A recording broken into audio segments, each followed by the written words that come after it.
So, welcome, Ratio Christi at Marshall University. This evening, we're going Facebook Live with our student, John Muncie. John Muncie. We'll be presenting this evening on the Jesus Christ, life, death, and resurrection. So, feel free to send any questions or comments.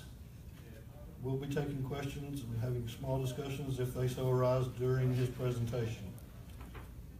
All right? Go, brother.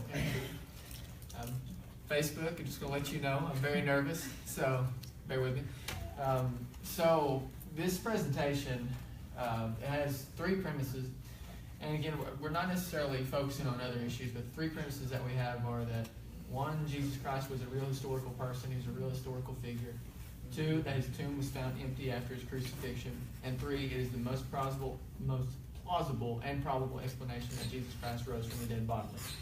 So in focusing on the life, death, and resurrection of Christ, that's our focus. As I said, we're not necessarily, there will be notions of biblical reliability, but in terms of like cosmological argument, the Kalam, we're not necessarily talking about that.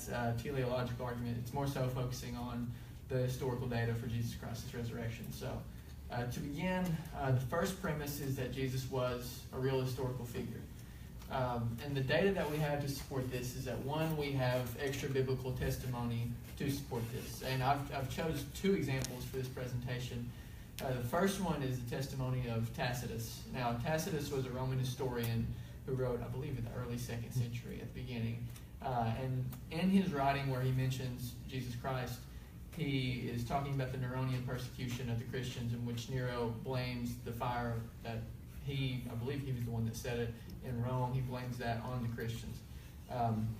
So again, this is writing about a time 64 to 65 AD, around those years.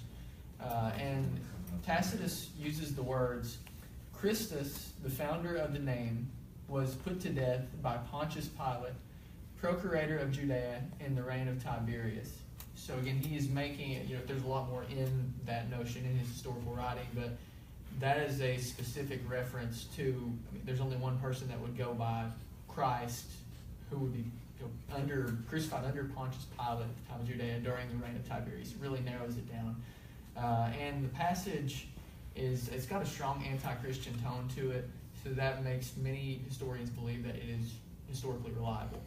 And the other testimony, I have a picture of Josephus on here. No one can really see it. I know it's kind of random, but that's the second testimony that we'll use is Josephus.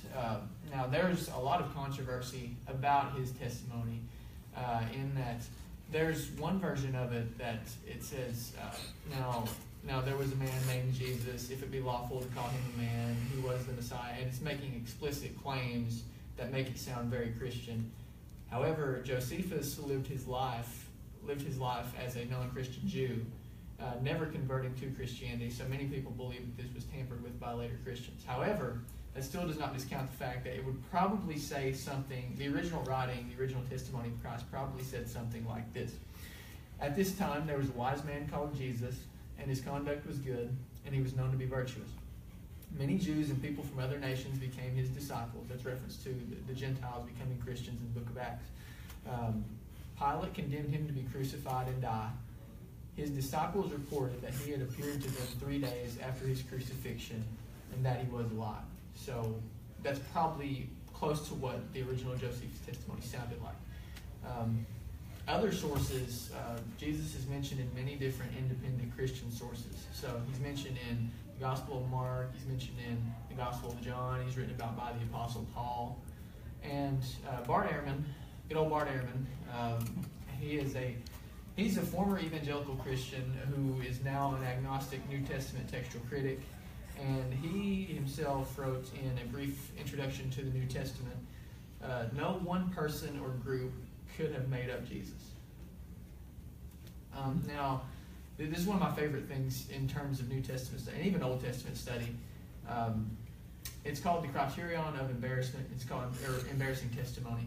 And basically what this term means is that if there is a historical writing and it is written by if someone is writing about themselves or a key figure to them, someone that is held in high esteem by them, someone that they follow, if they write something that is embarrassing, that seems like something you wouldn't want to write about yourself, it's probably true.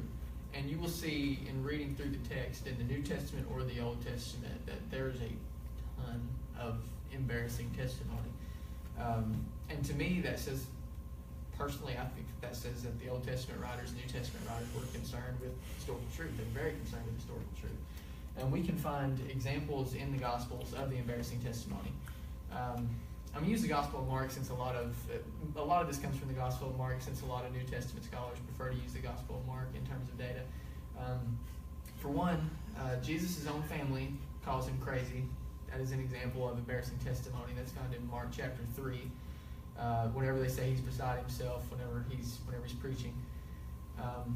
Mark 8:31, 9:31, this is mentioned many different times, that the disciples don't understand Jesus whenever he says he will rise from the dead. It's also mentioned in the Gospels that the disciples don't understand the parables that Jesus teaches. So if you are writing this, why would you make this up about yourself? Why would you make up that you just don't get it, you know? So that is examples of criterion of embarrassment. Two more. In Mark chapter 6, Jesus is rejected by those in his hometown. And at the end near the end of all the Gospels, it says Jesus dies by crucifixion. And the reason why this is considered embarrassing testimony is because that is a very embarrassing type of death.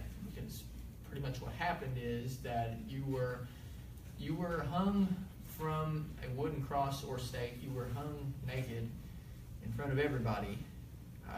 If you wanted to make up a way that Jesus died, it would probably be in some heroic way in a battle against the Romans or something. Because again, that's what the Jews of the time expected out of the Messiah anyway, was that he's going to be a warrior, conquering king.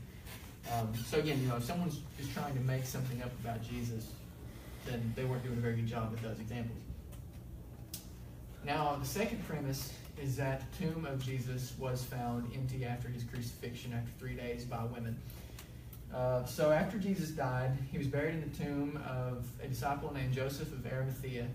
And this is also another version of embarrassing testimony, because if you'll read Joseph of Arimathea, he was part of the Sanhedrin that condemned Jesus to death. Why would you make up that when Jesus died, he was buried in the tomb of the very council that said this man should be crucified? Then we read that the tomb was guarded by Roman soldiers and it was sealed with a large stone. And again, this kind of jumps forward to the resurrection theories about it, but I'll go ahead and just elaborate. In terms of the large stone, some people, they theorize that the disciples stole the body of Jesus. Is this likely? I say no.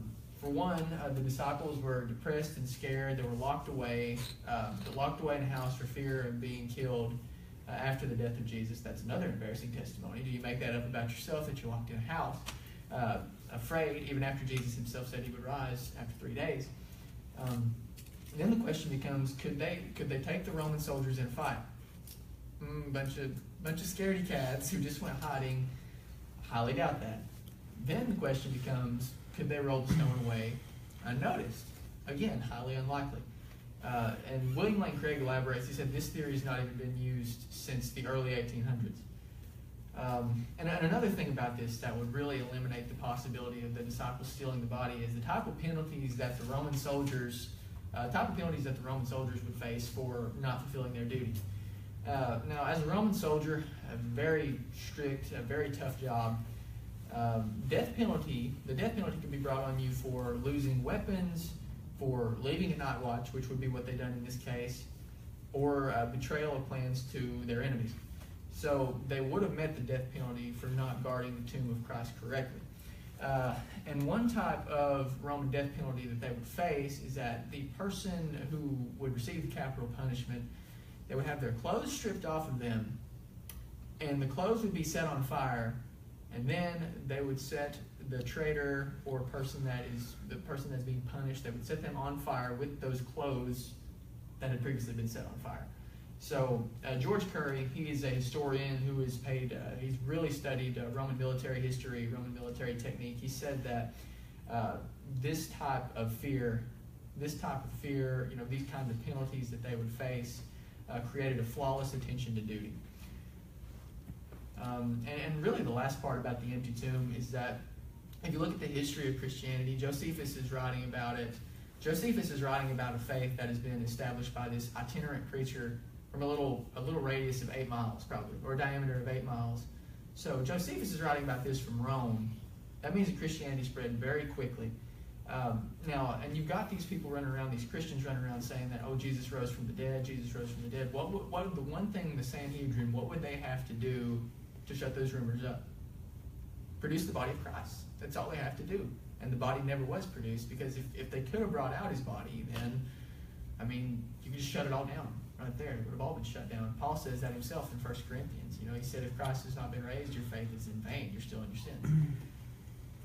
Which leads us to the third premise, is that is the most probable explanation that Jesus rose from the dead. Now again, we discussed one theory in that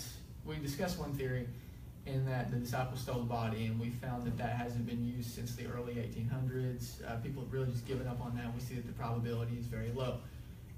Two other theories that do not accept that Jesus rose from the dead. There's one which is the swoon theory, and that states that Jesus didn't die, but that he managed to recover while he was in the tomb and escape. Now, it sounds silly at first. Let me just go into more detail. This sounds even worse. Okay, so let's talk about this. Okay, so Jesus was beaten. He had a crown of thorns put on his head. He was already losing a ton of blood, and he received 39 lashes with a Roman flagrum. Now, a Roman flagrum